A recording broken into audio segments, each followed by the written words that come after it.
Todo empezó con una carta que no era para mí. Un sobre blanco, sin remitente, con mi dirección, pero el nombre de otra persona, Álvaro Ortega. No tengo ni idea de quién es ese tipo. Ni vive aquí ni ha vivido nunca, al menos que yo sepa. Pensé que sería un error de correos, así que lo dejé sobre la encimera de la cocina, al lado del frutero, para devolverlo más tarde. Pero cuando volví del trabajo esa tarde, el sobre ya no estaba. ¿Dónde está la carta que dejé aquí? Le pregunté a mi mujer, Lucía, mientras ella cortaba cebolla para la cena. ¿Qué carta? Una que no era para mí. Ponía otro nombre. Ni idea, dijo, sin levantar la vista. A lo mejor te equivocaste y la dejaste en el buzón otra vez. Mentira. No sé cómo lo supe, pero lo supe. Esa pequeña pausa antes de responder, ese tono forzado de indiferencia. Me lo dijo como quien responde sin pensar, pero pensó. Y mucho. Y a partir de ahí, algo se rompió en mi cabeza. No fue celos, ni paranoia. Fue curiosidad, simple y llana. Y la curiosidad, cuando se mezcla con rutina, se convierte en dinamita. Durante los siguientes días, Lucía estaba rara. Más cariñosa, como si quisiera compensar algo. Me preparó torrijas un miércoles. ¿Quién hace torrijas en septiembre y entre semana? Empecé a observar. No a espiarla, no todavía, pero sí a mirar de verdad. Cómo actuaba cuando creía que no la veía. Cómo fingía estar interesada en las series que ni le gustaban. Cómo empezó a usar colonia antes de sacar al perro. Y sobre todo, cómo evitaba cualquier conversación sobre la carta. No sé por qué, pero esa carta me perseguía. Me levantaba a medianoche pensando en ese nombre, Álvaro Ortega. Y en que alguien, en algún lugar, sabía algo sobre mi vida, que yo aún no sabía. Y entonces, sucedió algo aún más extraño. Un viernes por la tarde, entré a casa antes de lo previsto. Salí antes del trabajo por una migraña que fingí. Necesitaba tiempo para pensar. Pero lo que encontré al llegar fue peor que cualquier sospecha. En el salón, Lucía hablaba con alguien en voz baja. No estaba al teléfono, no había nadie más. Solo ella, de pie, hablando en voz baja, con una foto en la mano. Una foto antigua. Tan vieja que el papel estaba amarillento. Me escondí detrás del pasillo, sin hacer ruido. No por miedo, sino porque había algo profundamente íntimo en esa escena, y no sabía si quería romperlo. La escuché decir. Tú no tienes la culpa, pero yo sí. Y luego, quemó la foto en una vela. No dije nada esa noche. Me metí en la cama sin hacer preguntas. Porque por primera vez en 13 años, yo no quería respuestas. Quería pruebas. Esperé una semana entera sin mencionar nada. Fingí normalidad mientras cada noche repasaba una y otra vez lo que había visto en el salón. Me costaba concentrarme en el trabajo, y en casa todo me parecía fuera de lugar. Pequeñas cosas que antes no notaba ahora eran imposibles de ignorar. El silencio entre nosotros ya no era cómodo, era funcional, como si estuviéramos cumpliendo turnos en la misma casa sin hablarnos más de lo necesario. Lo que más me molestaba era no saber si todo esto había empezado hace poco o si llevaba años siendo el idiota que no se enteraba de nada. El domingo por la mañana tomé una decisión que no me enorgullece pero que me parecía necesaria. Inventé una excusa para ir a ver a mi madre en Alcida, cogí el coche, pero no fui a ninguna parte. Di la vuelta a las 2 calles y aparqué el coche en un callejón sin salida, donde nadie me veía. Desde allí pedí un Cabify con otra cuenta, esperé y volví a casa por la entrada trasera del edificio, sin hacer ruido. No fue fácil entrar sin que me oyera, pero la suerte quiso que Lucía estuviera en el dormitorio, de espaldas a la puerta, sentada en la cama, escribiendo algo en una libreta. Cerré la puerta principal con mucho cuidado y la observé desde el marco, en silencio. Cuando terminó, arrancó la hoja y la metió dentro de un libro viejo. Lo dejó en la estantería, entre un diccionario francés y una novela que, hasta donde yo sabía, ninguno de los dos había leído nunca. No dijo ni una palabra. Salió del dormitorio, fue al baño y luego a la cocina, donde se puso a preparar café. Yo aproveché para entrar al cuarto, cogí el libro y saqué la hoja. Era una carta. No era para mí. Ni para nadie de la familia. Estaba dirigida a Álvaro. No entendía nada. La letra era de Lucía, sin duda, pero lo que decía era lo que un marido nunca debería leer, y mucho menos si ni siquiera sabía que ese nombre existía en la vida de su mujer.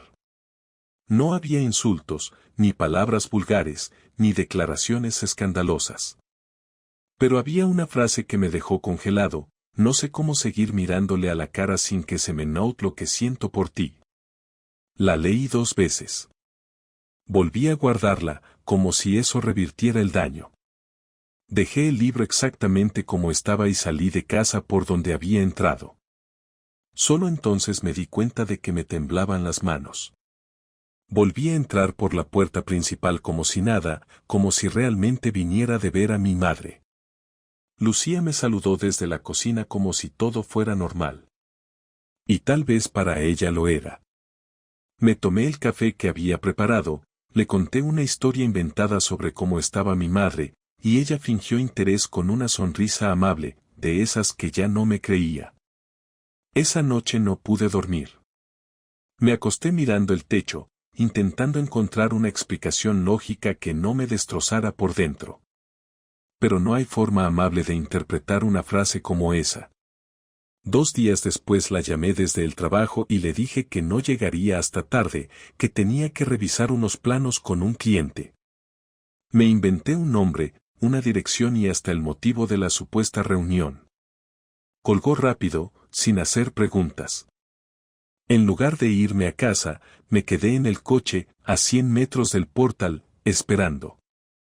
No sabía qué esperaba exactamente. Solo quería ver si ella salía, si iba a encontrarse con alguien, si Álvaro era real y tenía cara. A las 19:42 salió del portal. Iba arreglada, pero no demasiado, lo justo para no levantar sospechas. Caminó hasta la estación de metro. Yo la seguí. Se bajó en Plaza del Real y caminó unas calles hasta una cafetería que no conocía. Entró y se sentó en una mesa del fondo. 10 minutos después entró él. Lo reconocí sin querer reconocerlo. Álvaro Ortega no era un desconocido. Lo había visto antes.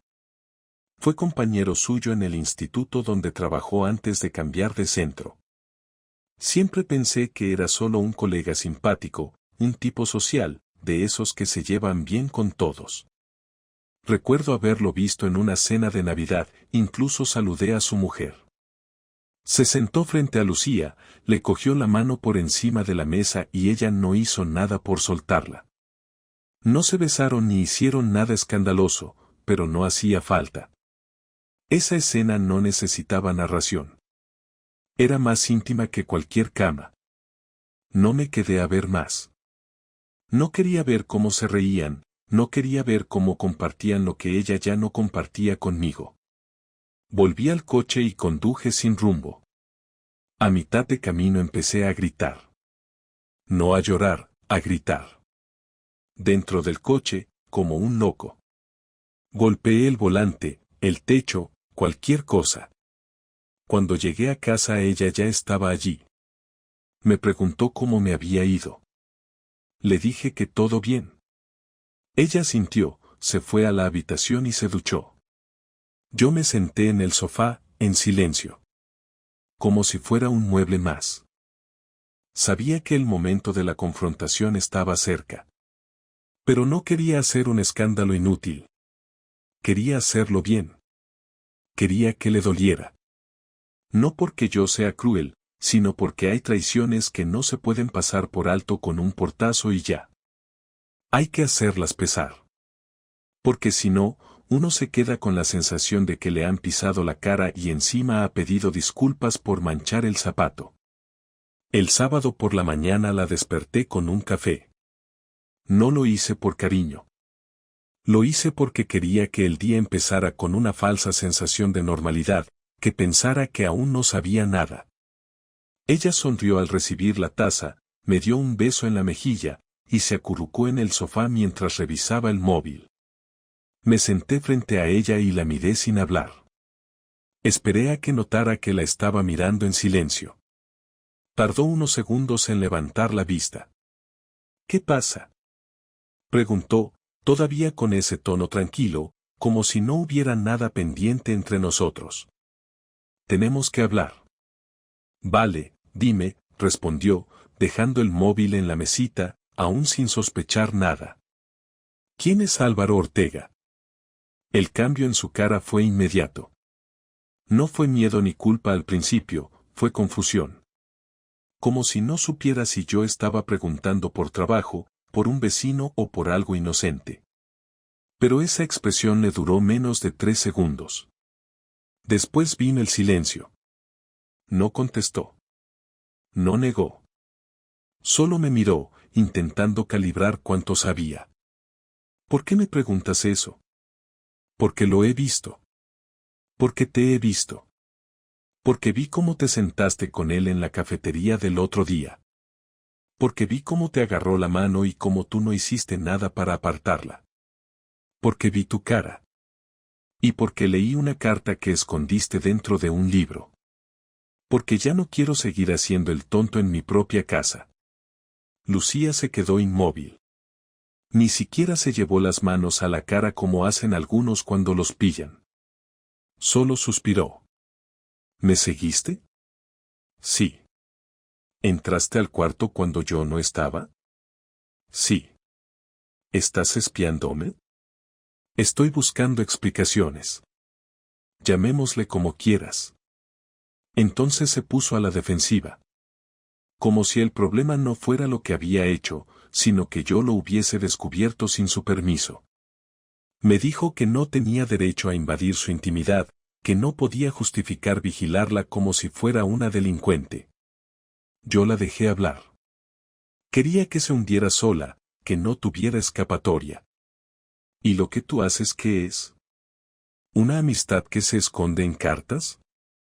¿Una conversación íntima con alguien que no soy yo? ¿Verte con él a escondidas mientras yo creo que estás en el trabajo o con tus amigas?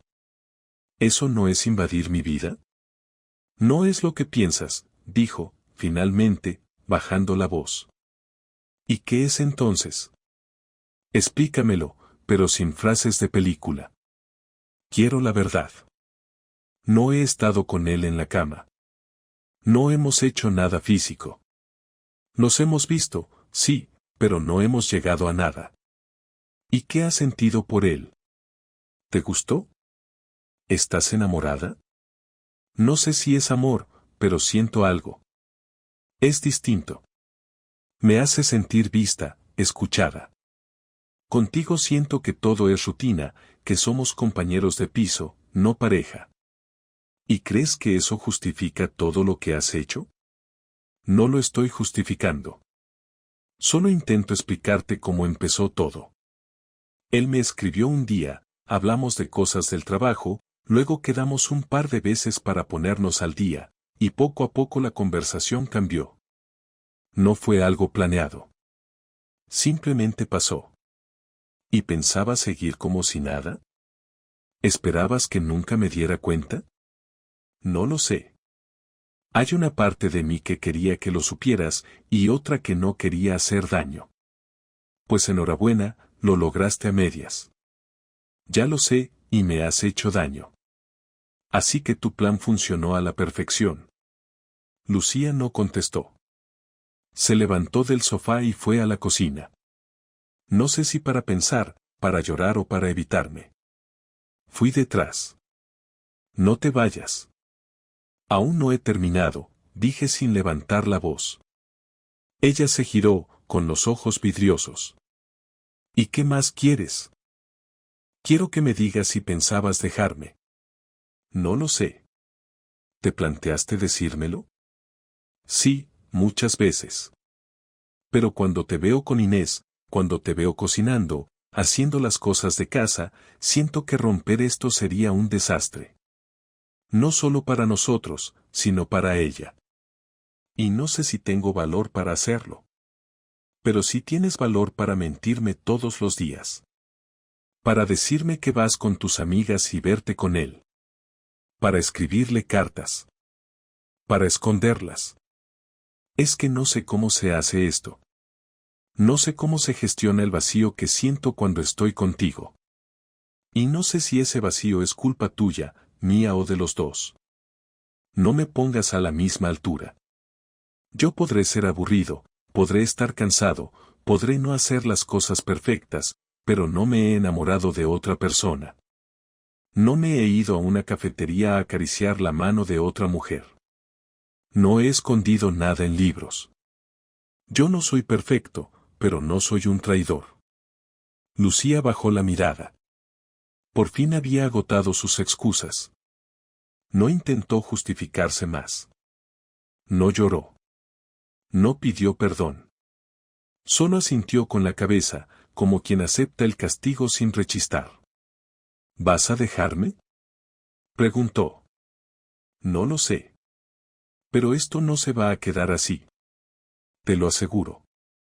No soy una persona impulsiva. Nunca lo he sido.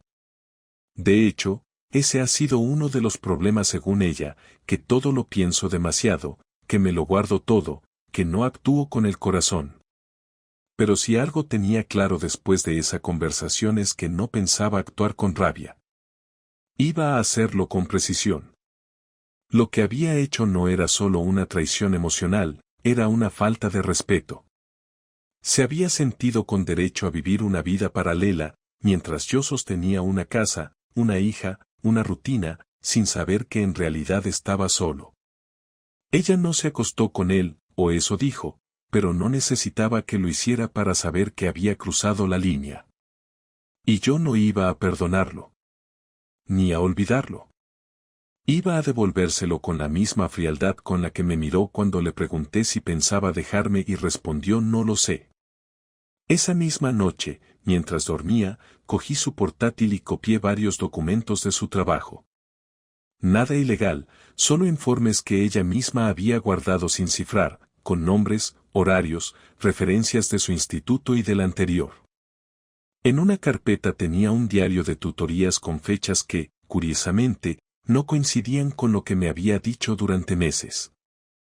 En otra había una presentación para una formación sobre límites en relaciones personales dentro del ámbito educativo.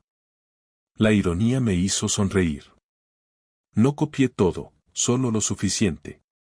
También hice una copia del contenido de su correo electrónico personal.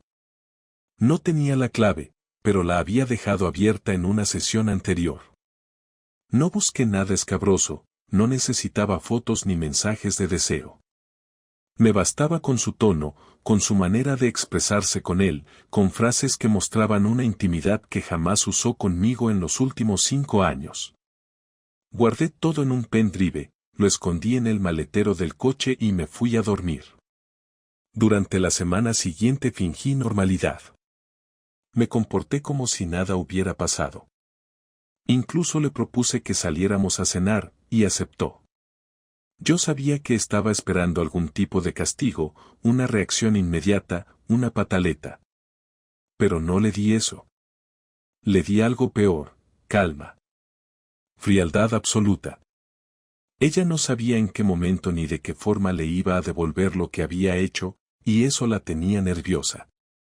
Se notaba en cómo me miraba, en cómo preguntaba si estaba bien o si necesitaba hablar.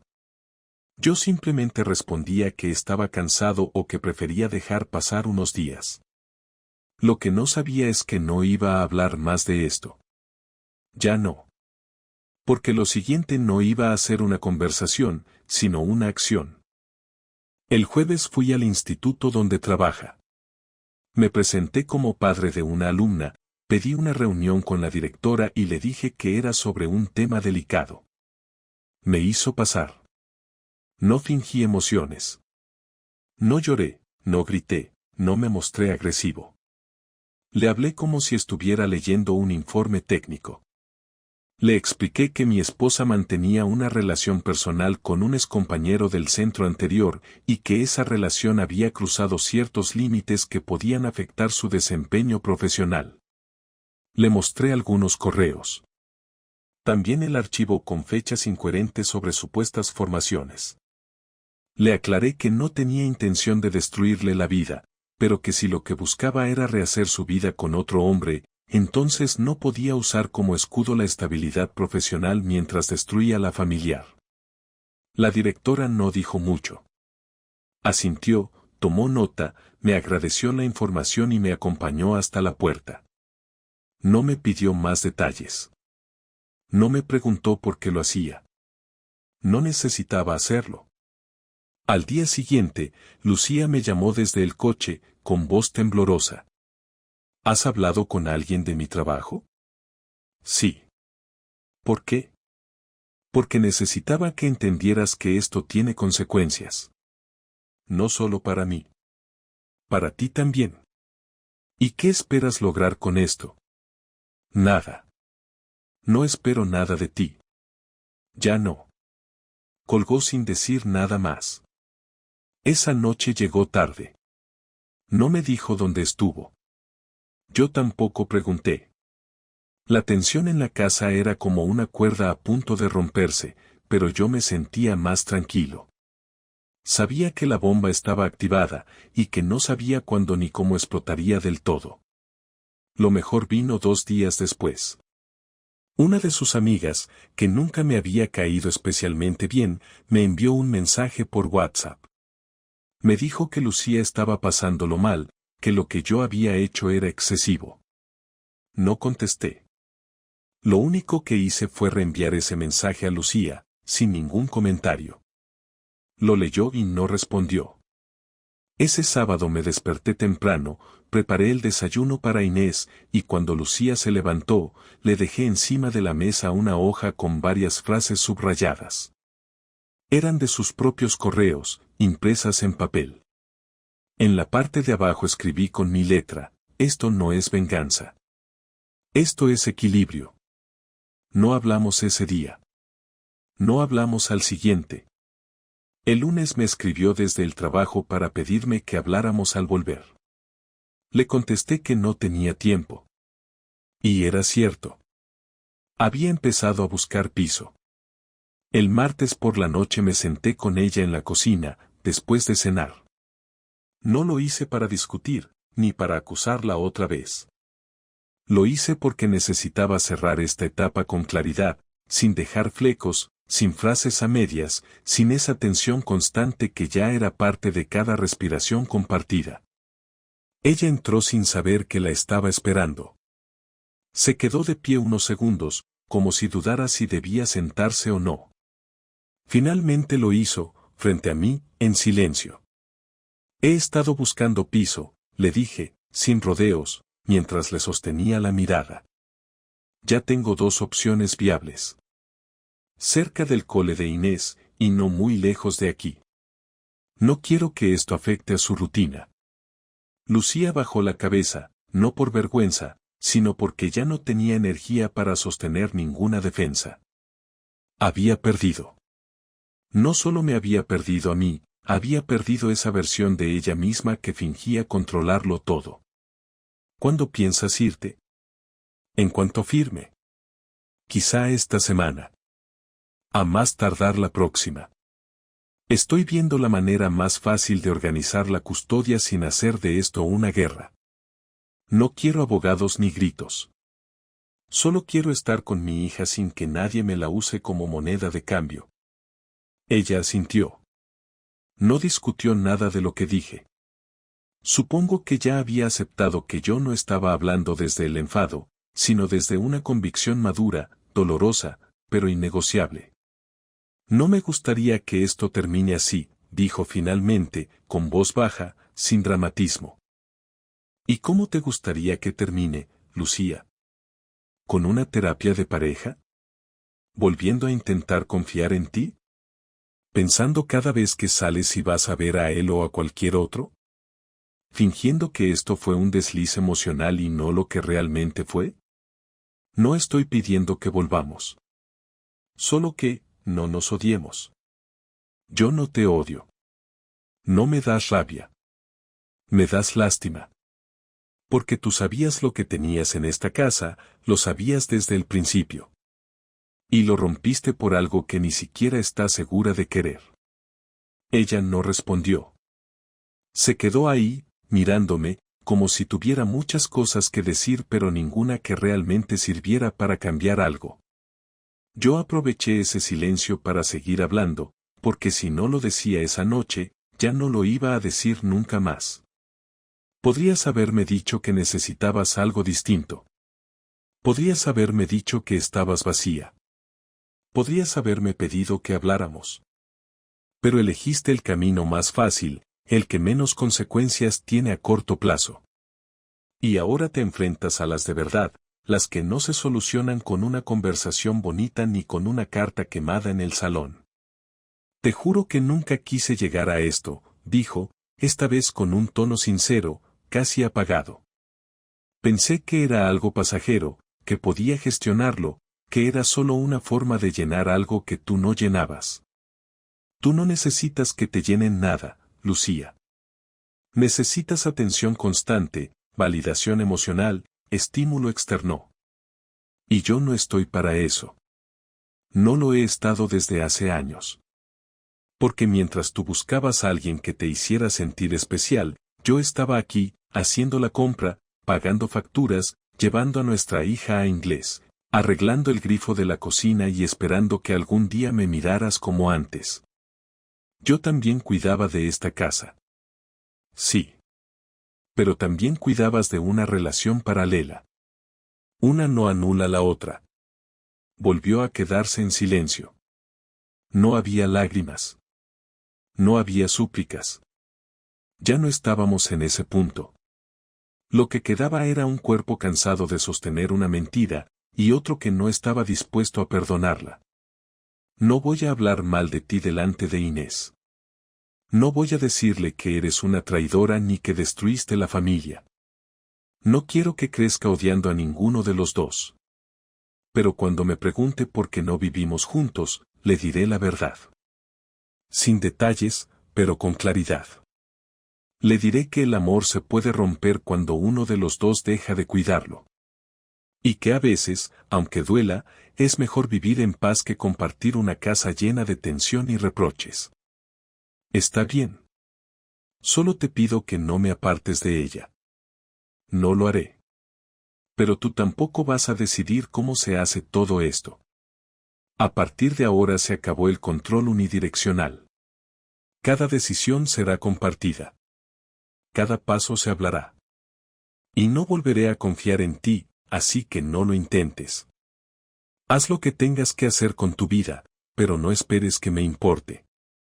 Ella sintió, con esa expresión de derrota silenciosa que no busca lástima, solo aceptación. Nos quedamos en silencio unos minutos más. Luego se levantó y se fue al dormitorio. Yo me quedé en la cocina, revisando en el portátil los contratos de alquiler. En ese momento sentí que había dado el paso que me faltaba. Ya no había vuelta atrás. Y no lo necesitaba. Firmé el contrato del piso el jueves por la mañana y recogí las llaves ese mismo día. Era un primero sin ascensor, pero amplio y bien ventilado.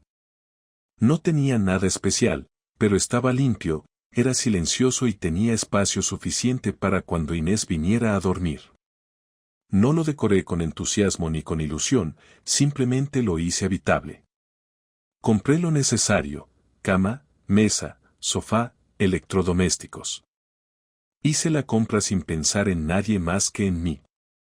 Por primera vez en mucho tiempo, llené una nevera con lo que yo quería comer, no con lo que alguien más esperaba. El sábado por la mañana cargué el coche con mis cosas y fui metiéndolas sin prisa. Lucía me ayudó, sin hablar demasiado, solo lo justo. Inés estaba con su abuela ese fin de semana, así lo habíamos acordado. No quería que presenciara la mudanza. no por protegerla del dolor, sino porque no necesitaba que viera cómo se separan dos adultos que ya no se reconocen. Cuando terminé de cargar todo, me apoyé un momento en el capó del coche, respiré hondo y entré a decirle adiós. Estaba sentada en el sofá, con cara de cansancio. No estaba llorando, no parecía triste, solo agotada, como si por fin hubiera comprendido que ya no había nada más que decir. Me voy, le dije sin rodeos. Lo sé, respondió, sin levantarse. He dejado copia de las llaves en la mesita. Por si necesitas coger algo en casa de mi madre o si Inés quiere pasar por allí. Gracias. No sé cómo vas a contarle esto a la gente. Me da igual. Pero a Inés no le mientas. No le digas que fue una decisión de los dos. Yo me voy porque tú rompiste esto. Y si en algún momento te pregunta por qué, quiero que tengas el valor de reconocerlo. No pienso mentirle. Bien. Caminé hacia la puerta. Cuando la abrí, me detuve un momento. No porque dudara, sino porque me pareció justo decirle una última cosa antes de desaparecer. No quiero que me odies. Pero tampoco quiero que me busques dentro de 6 meses como si nada. No vamos a ser amigos. No vamos a hablar de nuestras vidas. No me interesa tu futuro ni tus decisiones personales. Hablaremos por Inés, y solo por ella. Lo entiendo. Y eso fue todo. Cerré la puerta y bajé las escaleras. Nadie me esperaba. Nadie sabía que ese día estaba empezando una vida distinta. Conducir por la ciudad sin rumbo familiar fue raro. Las calles eran las mismas, los semáforos también, pero todo parecía distinto. Tal vez porque ya no estaba en piloto automático. No llevaba a nadie al trabajo, ni pensaba en qué hacer de cena, ni repasaba listas de compras. Solo estaba yo. Y aunque eso no me daba felicidad, me daba claridad. Los primeros días en el piso nuevo fueron raros. Dormía poco, comía poco, trabajaba más. Hablaba con Inés por videollamada y la veía los miércoles por la tarde. Me sorprendió lo bien que lo estaba llevando, aunque sé que por dentro tenía preguntas que no se atrevía a hacer. No quise llenarla de explicaciones. Solo le dije que papá y mamá ya no estaban bien juntos y que eso no era culpa de nadie más que de los adultos. Me abrazó sin decir nada. Ese fue uno de los momentos más difíciles, más que la confrontación, más que la mudanza. Ella no lloró. Yo tampoco. Pero hubo un silencio entre los dos que me apretó el pecho más de lo que hubiera imaginado. Después de 2 semanas, Lucía me envió un mensaje. No decía mucho, solo preguntaba si podía llamar para hablar de algo sobre el colegio. Le respondí con un simple ok. Hablamos, resolvimos el asunto, y colgamos. Ninguno mencionó nada personal. Me sentí extraño al ver que ya no me afectaba. Que su voz no me removía nada. Que ya no esperaba disculpas, ni explicaciones, ni gestos de reconciliación. Lo que sentía era algo más plano. Como cuando cierras un archivo y ya no te importa si alguien lo borra. 3 semanas después me crucé con Álvaro en una calle del centro. Iba solo. Me vio, bajó la mirada y siguió caminando. No sentí ganas de pegarle ni de decirle nada. Solo lo miré. Eso fue suficiente. Él sabía quién era yo. Y sabía lo que había hecho. Y lo iba a tener que cargar el resto de su vida, igual que ella. Yo, al menos, tenía claro que no iba a cargar nada que no me correspondía. Hoy han pasado 26 días desde que me fui. No estoy mejor, pero estoy tranquilo. He aprendido que no se puede sostener una relación solo con buena voluntad, que no basta con ser correcto, trabajador, constante. Que el amor no se mantiene solo porque uno se esfuerce. También he entendido que hay personas que, aunque lo tengan todo, siempre querrán algo más, algo que la saque de su rutina, aunque eso implique dinamitar su casa. Y yo no puedo vivir con alguien así. No quiero hacerlo. No me arrepiento de cómo actué. No me siento orgulloso, pero tampoco me avergüenzo. Respondí a una traición con firmeza, sin rebajarme, sin perder el control. No hice justicia poética. Hice lo que tenía que hacer para seguir adelante. Y ahora, poco a poco, me toca construir algo nuevo. Sin prisa. Sin mentiras. Sin ella.